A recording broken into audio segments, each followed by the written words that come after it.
which was, hey there, welcome all. I'm going to give myself a little bit of light, even though, okay. Thank you for showing up. Oh my gosh, what a weird little situation, but I think I fixed it. Um, did you see the? I know you all saw the reaction of the crowd to Donald Trump as his big fat tub of lard came in to watch the Knicks, and he totally destroyed the Knicks rhythm. And it was great that they booed him so quickly and so much that the jumbotron um, flipped off on him pretty much as soon as I guess he came on. And I love it that he got tons and tons of those one-fingered New York salutes as he drove past and waving like a madman.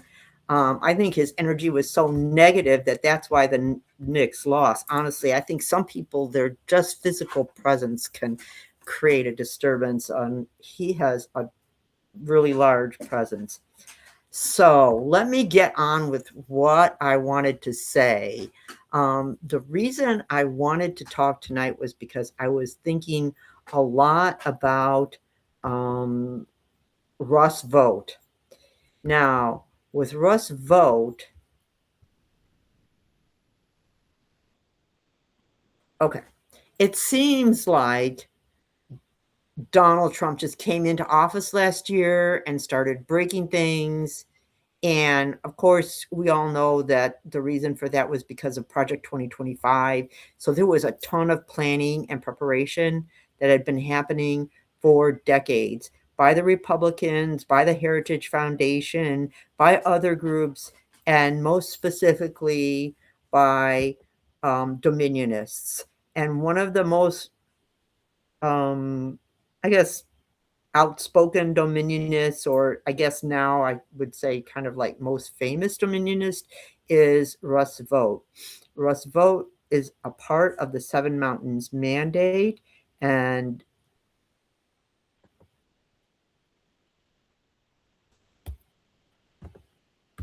and he's been on my he has started executing Project 2025 well before Trump's reelection. And although it feels like this is pretty well set in stone and he's gone pretty far with it, we can counteract it. And that is what I wanted to talk about mostly tonight. I'm going to give a little bit of information about what he's done, and then I want to talk a little bit more about some of the things that we can do to counteract it and create a Project 2029. So let me tell you what's actually going on. Here's the thing that nobody really wants to say out loud, and that is that Russ Vought isn't a bureaucrat. He's a zealot with a blueprint. And he didn't stumble into Project 2025. He designed it like a religious mission because he is on a religious mission. He believes, and the Seven Mountains Mandate believes, they are mandated by God to create a new government infiltrated by Christian nationalist ideology. And he wants to infiltrate the government, art and entertainment, education, business, the media, and families. And you can see, if you have been paying any attention at all, that they're well on their way to creating a government and a society where dominionism is intertwined with all of those activities. And you can see how I think, and maybe I'm wrong, that Trump putting his name all over everything is kind of a part of this, where he's branding and he's trying to stake a claim so that the government is tied to an ideology and is tied to a name. But with Russ Vought, he built an ideological, administrative, and moral machine. And he ran it with the discipline of someone who thinks God is watching.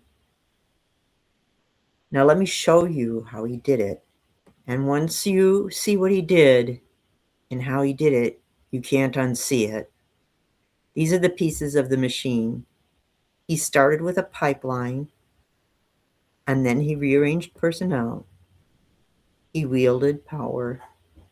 He leveraged coverage shutdowns. He empowered tech bros. And then he leveraged morality. So what he did in the start was to build a pipeline. He created a think tank called the Center for Renewing America. And that think tank spearheads plans to infuse Christian nationalist leaders into the federal governance, pump out policy papers, media hits, and biblical citizenship trainings. Biblical citizenship is an actual thing, it's an idea, a concept, and it's a way of learning. It teaches that America was founded as a Christian nation, that the Constitution is divinely inspired, and that as you go through life, the better a citizen you are, the holier you become, the more inclined God is to love you. Then Vought rearranged personnel, and we all know what that looked like. He got in line, he pumped up Musk, made Musk head of something called the Department of Government Efficiency, DOGE, and they built lists of loyalists and pushed Schedule F to replace civil servants with ideologues, and they just trashed entire departments of government. Then Vought wielded power. He used something called the unitary executive theory, like a crowbar, to pry open every guardrail. He strengthened the power of the presidency so that the president could be all powerful, so that the presidency could rule by executive order, and also so that the president could demand the hiring and firing policy and create it to suit his own will. Russ Vought, especially in Trump 1.0, leveraged government shutdowns. He turned shutdowns into a governing strategy. Break it so you can rebuild it.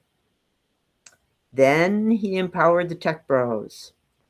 Again, Musk and Doge, but also Peter Thiel and JD Vance. They are designing and using tech to maintain their power over us and to prevent us from using our own power. Thiel and Vance are designing tech that they can use to surveil us and thereby hold power over us based on what they see or don't see. Kind of like, I don't know, 1984. He leveraged morality. Vought framed everything as a holy war and not as a policy debate.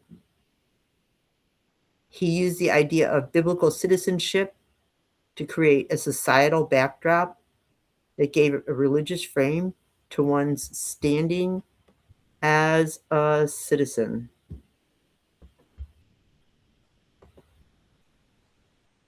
This wasn't random. It was a disciplined project, and you can tell obviously because it took years for him to develop, but it was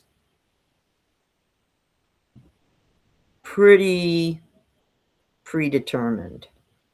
It wasn't chaos. It was a disciplined ideological project designed to take over the government from the inside, and we all watched as he did it. Every piece of it, from the personnel list to the shutdown strategy, was part of the same blueprint. Take over the government, infuse it with Christian ideology and white Christian nationalism. And here's the twist. Here's the important part. We can build our own, and people already are. There isn't just one Project 2029. There are multiple teams building democratic alternatives. I'm going to talk a little bit about the counter machine. I don't have all the details that I want, but they will be coming forward in an article that I'm working on. So I'm just going to give you kind of a brief outline of what the counter machine is and how it mirrors Russ Vought's Project 2025. So if Vought built the Dominionist machine, we can build a democratic one. And some of the examples are here, and this is what they look like. So to recreate a civic pipeline of individuals that have honesty and integrity, we could check out Grassroots 2029, which can be found at project2029.me. For rebuilding government positions, creating public service talent pools, we can look up Democracy Journal 2029, and that can be found at project2029foramerica.org. For distributed democratic power, you can Google AS as in Sam, D as in David, and C as in cat, 2029. For administrative justice and equity, locate Race Forward, and they are at raceforward.org. You can check resources and toolkits for more information about administrative equity there. And finally, to challenge AI surveillance and infrastructure of Thiel and Vance, you would want to go to Build a New Tech Democracy, search for public interest tech, and instead of religious morality, seek out moral imagination, belonging, dignity, multiracial democracy. Instead of biblical citizenship, we would want to build civic academies and media literacy hubs so that we can be better prepared as a citizenry for what is coming our way and learn how to deal with AI in a constructive manner rather than a destructive manner. Learn how to use AI to benefit humanity instead of enslave humanity, because it can be done. It can be done. There isn't just one alternative for any of this. There's a whole counter movement forming. And I thought it was important for us to know that, because so much of the news is about, oh, it looks like Trump is taking over. What's going to happen if Trump succeeds in creating a fascistic state? Well, he'll only do that if we don't find alternative means of governing ourselves, if we don't find alternative means of breaking down what has already been built under Project 2025. And also, of course, we have to vote.